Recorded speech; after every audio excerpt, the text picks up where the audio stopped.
YouTube, what's good? XhiaGaming here, bringing you a new episode of Top 5. In this video, we're going to the top 5 video games that have been denied classification in Australia. These games were chosen due to their infamy of not making it to the Australian market in its intended form, or not being released at all.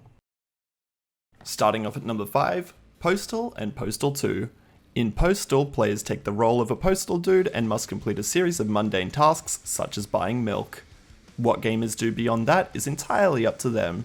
However, it usually consists of indiscriminately killing the game's inhabitants. Postal and Postal 2 share the pain, were deemed to be excessively violent and offended community standards, so were refused classification by the Australian Office of Film and Literature Classification, making it illegal to sell, advertise, or demonstrate in Australia. Coming in at number 4, Manhunt. The game was originally released in 2003, but UK-based newspapers The Daily Mirror and The Daily Mail reported that it had been linked to a violent murder of a teenager in the UK, after it was reported that the assailant was obsessed with the game. As a result, in Australia, Western Australian Minister for Justice Michelle Roberts put forward a request to the OFLC for reclassification of the MA15 rated game.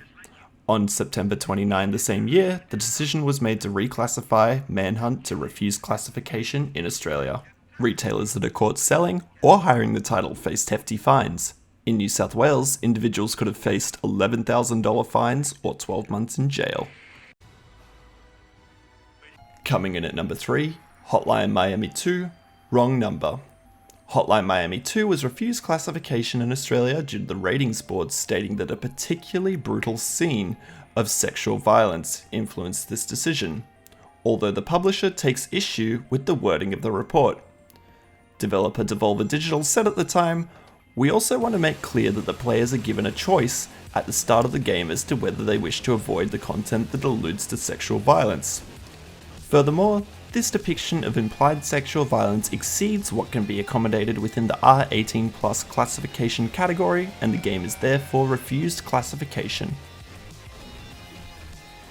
Coming in at number 2, Blitz, The League. Blitz the League was set for release in Australia on February 22, 2007, although the official ruling from OFLC states that the game was refused classification because of in-game drug use. In the course of the game, the players may access what are allegedly both legal and illegal performance-enhancing drugs for the members of the team. Choosing to use these drugs, by selecting from a menu, will have both negative and positive effects on team members, for example, by improving their speed while making them more susceptible to injury. At the time, Yvonne Bozzi from local distributor Red Ant Enterprises said, "At this stage, we haven't decided if we're going to go ahead and appeal it. Quite a shame, as we did get some fantastic feedback from retail. It was unfortunately one of those games that are touch and go." Before rounding it out at number 1, we have 2 honourable mentions. Hatred And it's time for me to die. and Reservoir Dogs. Sounds of the 70s.